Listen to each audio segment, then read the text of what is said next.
Yo, what is going on everyone? Guiding Light here, and in this video, I'm going to bring you guys the guide on how it is that I was able to slay the Jin Dahaad here in Monster Hunter Wild. So this by far was the hardest boss fight for me, and honestly, it literally took me like 8 hours to beat it. Now, I'm not sure if that was because of the fact that I've just been up for so long, or maybe this boss was actually just kind of tough to beat. Now, I'm gonna be honest with you, after switching like maybe two or three things around, I was able to beat this boss on literally like my first or second try. So it's probably just the gear I was running that was honestly making it take so long to beat. So in this video, I'm just going to show you guys exactly what I did and how I was able to make this boss fight go from being almost impossible to beat to being able to beat it like literally on my first try with this new armor set. So in this video, I'm going to show you guys what missions I was able to farm. I farmed it for about an hour, and after farming this mission, I was able to craft some new gear which was able to get me through this. So very quickly, I'll try and show you guys how I was able to do this. So if you come over to the smithing character, you'll be able to craft different types of gear. And at this point in the game, you should have this new set over here called high rank. So you're going to want to go and switch on over to high rank armor.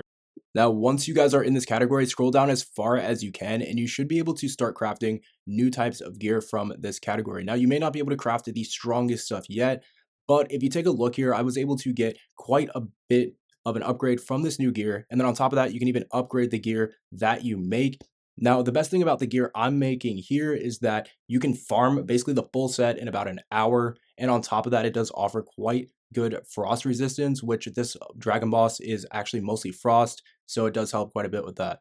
So I put this armor on as well as a few amulets and charms, which I'll show you guys here in just a second. And I was able to get through the boss on basically like my first try. So you, like I said, guys, you're not going to have like the highest level stat gear that's all the way down there, like purple, but you should be able to make almost the full set here. Now, I didn't end up making the legs because it only offered me a frost resistance buff of about 4 compared to what I already had on. And so I decided just to basically scale up to other stuff. Now, I did also upgrade all of this gear as well to the max setting, making it basically the strong, almost the strongest stuff that I can basically build at this point without taking down the dragon itself. So I'm going to show you guys how I was able to farm out this gear. It really was not hard. I did the mission for about an hour, and the mission that you have to run maybe takes anywhere between like 8 minutes, I think was my fastest run, to about 12 minutes, just depending on how fast you get through it. So if you take a look here, you'll notice the materials that you're going to need to craft this set, and you can get them all basically from the exact same mission, which has you basically just going and taking down this similar beast. So you can access this mission over at Alma. All you'll have to do is go and talk to her. You want to go to the optional quest, and you come down here to called What We Protect. Now just simply run this mission back to back, and when you run it, every time that you loot, you're going to be able to get most of the parts for this. So this mission doesn't take very long at all. So all you have to really do is make sure that you are looting the boss at the end of the mission. Also, all of the additional enemies which spawn in on the side throughout the mission, not only do you want to take them down, but you want to be looting them as well. There's also going to be some bone piles and things like that. Basically, just loot everything throughout this mission as you go through it. Like I said, it really only takes about maybe 10 minutes to max to get through it on average. And so just go ahead and loot everything as you go through. And every couple of times that you run it, go back to the smithing vendor and begin to craft and upgrade this set of gear. Now here's a quick look at everything that I have equipped, including my charms and things like that. Now I'm actually running double sword and shield. Obviously, there's probably better loadouts out there, but I just want to show you guys what I had on. This one's level 5 and the other one was level 6. So maybe try to upgrade your weapons a bit more if they're not already pretty high up. Now on top of that, I've got all of these different emeralds on. I really don't think they make too much of a difference, but I do know that you guys probably want to see them. And then my talisman and mantle. Now all the gear is the same as what I already showed you guys, but just keep in mind that it is fully maxed out with upgrades. Now, once you guys have all this stuff ready to go, you should be able to start the mission. Go ahead and talk to Alma, get it started, and then go move over to the brand new waypoint. Now, you may also want to bring in as many mega potions and things like that. It's just stock up before you drop it in here to make sure that you have the best chances of winning this. And then also bring it, make sure to call the SOS call. Now, during this fight, what you want to do is make sure to stay away from the boss's mouth. Honestly, just try to stay near his legs and stay behind the boss as much as you can throughout the fight. And although it may take longer, you might not be hitting as many crits the entire time you're in the fight. It is better just to stay back here and not take too much damage. Now, with the previous set of armor I had on, a lot of his attacks were actually able to one-hit me. But with this new set, I didn't manage to not take really as much damage at all. So it definitely helps quite a bit, but I do suggest obviously still staying back because this boss definitely hits really, really hard and is a bit unpredictable. Also, due to its size and how widespread its attacks are, there's just times you really cannot get out of it because he covers up almost the entire map. Also, keep in mind this is a multi-stage boss fight, and throughout multiple parts of the future stages, there's going to be parts of the environment helps quite a bit to get through this. Now, also keep in mind if you go down at any point in time, you're going to get 3 lives, and when you do respawn, do not rush right back into the boss fight. Make sure to go into your tent and restock up on your potions right before going back in there as well. Also, keep a shield. You may have to sharpen the sword during the fight due to the fact that it's just so long that it most likely will become less durable at some point during the fight. So just keep that in mind, especially if you've never really run sword and shield before. So I'm going to let the rest of the fight play out if you guys really want to see it, the entire thing and how I was able to take this boss down. But those tips, and I do believe, will get you guys through it. So hopefully this does help you, and I will catch you guys in the next one. Peace.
There it is. Nice one. This isn't working. We'll have to try another ring.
up on me yet, Hunter.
frighten me.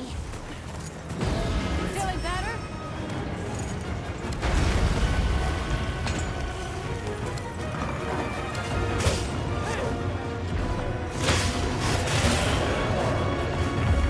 Still in one piece?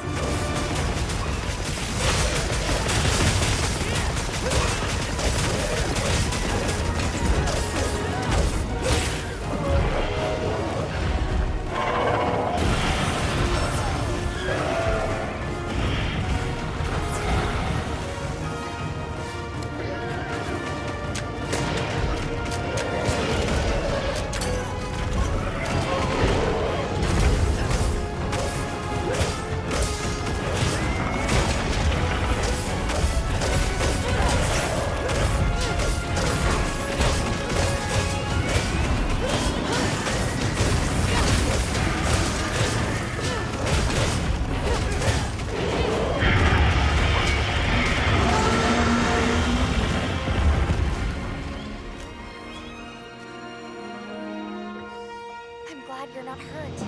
Great work removing one of the key factors exacerbating the cold. Let's just hope that allows the land spine to begin a gradual process of thawing. Right. Let's go look for changes.